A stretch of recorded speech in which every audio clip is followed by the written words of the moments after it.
கவுண்டமணி அவர்களோட மனைவி இறந்து போனதுக்கு அப்புறமா, அவங்க அறையில ஒரு பெட்டியில வச்சிருந்த ஒரு பொக்கிஷத்த பார்த்துட்டு, கவுண்டமணி அவர்கள் பயங்கரமா புலம்பி அழுதுருக்காரு. அவர் விவரத்த அந்த வேளையில பார்க்க போறோம். தமிழ் சினிமாவோட காமெடி கிங்ன்னு அழைக்கப்படக்கூடிய கவுண்டமணி அவர்கள், இப்ப ரீசென்ட்டா அவரோட மனைவிய இழந்துட்டு ஒரு மிகப்பெரிய சோகத்துல மூழ்கியிருக்காரு. காதல் மனைவியா இருக்கக்கூடிய சாந்திய அந்த அளவுக்கு லவ் பண்ணியிருக்காரு.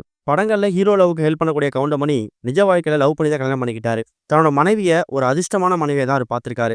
அவங்க கல்யாணம் பண்ணதுக்கு அப்புறம் தான், இவருக்கு சினிமால வாய்ப்பு வந்ததா, அதுவும் குறிப்பா எக்கச்சக்கமான வாய்ப்புகள் குவிஞ்சதாவும், திருமண வாழ்க்கைக்கு பிறகு தான் சினிமால கொடிகட்டி பறந்ததாவும் இவர் நம்புறாரு. அந்த அளவுக்கு தன் மனைவி மேல ஒரு மிக மதிப்பு, மரியாதை, அன்பு இது எல்லாமே வச்சிருந்திருக்காரு. இந்த மாரி சிச்சுவேஷன்ல கடந்த வாரம் அவங்க உடல்நலக்குறைவு காரணமா இறந்து போனதுக்கு அப்புறமா, அவங்களோட அறையில இருக்கக்கூடிய சில பொருட்கள எடுத்து பார்த்திருக்காரு. அதுல குறிப்பா அவங்க பல வருஷங்களா பாதுகாத்து வந்த ஒரு பொக்கிஷம், ஒரு ட்ரங்க் பெட்டி மாரி ஒரு பழைய பெட்டி ஒண்ண அவரோட ரூம்ல இருந்து எடுத்து கிளீன் பண்ணி பார்த்திருக்காரு. அதுல கவுண்டமணி அவர்களே நினைச்சு பார்க்க முடியாத சில பொருட்கள அவங்க பத்திரப்படுத்தி வச்சிருக்காங்க. 1963ஆம் வருஷம் தான் சாந்தி அப்படின்னு சொல்லக்கூடிய பெண்மணிக்கும், கவுண்டமணிக்கும் திருமணம் நடந்துச்சு. அவங்க திருமணத்தப்ப அவங்க போட்டுக்கிட்ட அந்த திருமண உடை இருக்குல்ல, அது காதலிக்கும்போது இவரு வாங்கி கொடுத்த பரிசு, இது எல்லாத்தையும் கணக்கு போட்டு பார்த்தாலே எவ்வளோ வருஷங்கள் ஆகுது.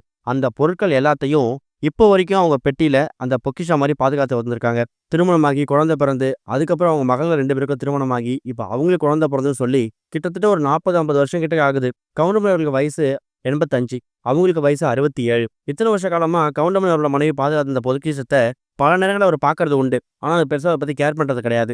ஆனா, இன்னைக்கு தான் மனைவியோட அறைய சுத்தப்படுத்தி, அந்த பொருட்கள்லாம் பத்திரப்படுத்தி வைக்கும்போது தான், அந்த ஒரு பொக்கிஷம், அந்த ஒரு பெட்டி அவர் கையில கிடைச்சிருக்கு. அத ஓப்பன் பண்ணி பார்த்துட்டு பயங்கரமா புலம்பியிருக்காராம். அதுல குறிப்பா 2 மகள்களையும் கூப்ட்டு, "நான் உங்க அம்மா மேல ஒரு மிகப்பெரிய மதிப்பு, மரியாதை, அன்பு வச்சிருக்கேன். காதல் வச்சிருக்கேன். ஆனா, அவங்களும் என் மேல வச்சிருக்காங்க. நான் வெளி காமிச்சது கிடையாது. அவங்க வெளி காமிக்காம பண்ணக்கூடிய விஷயங்கள் தான் இது மாரி சின்ன, சின்ன விஷயங்கள். இது எனக்கு அவங்க உயிரிழக்கவே பெருசா தெரியல.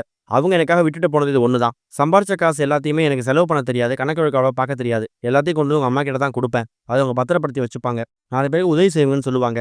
நம்ம செலவுக்கு போக, நம்ம சேமிப்பு போக மீதி தொகைய நம்ம கண்டபடி செலவு பண்ணக்கூடாது. 4 பேருக்கு உதவணும்னு சொல்லுவாங்க.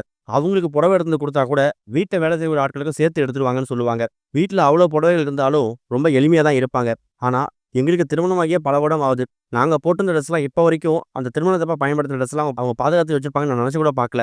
இந்த ட்ரெஸ்லாம் நாங்க எப்ப எடுத்தோம், யாருக்காக எடுத்தோம் கூட எங்களுக்கு தெரியல.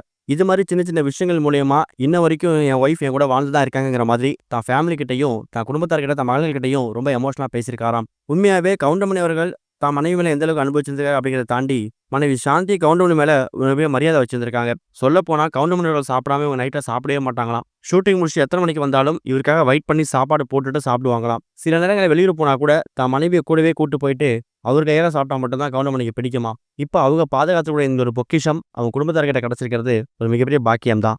இதுவரைக்கும் கனெக்டிங் டிவிக்கு சப்ஸ்கிரைப் பண்ணனா மறக்காம சப்ஸ்கிரைப் பண்ணிக்கங்க. உடனடி அப்டேட்ஸ் பெறுவதற்கு நோட்டிஃபிகேஷன் பெல்லையும் கிளிக் பண்ணிக்கங்க.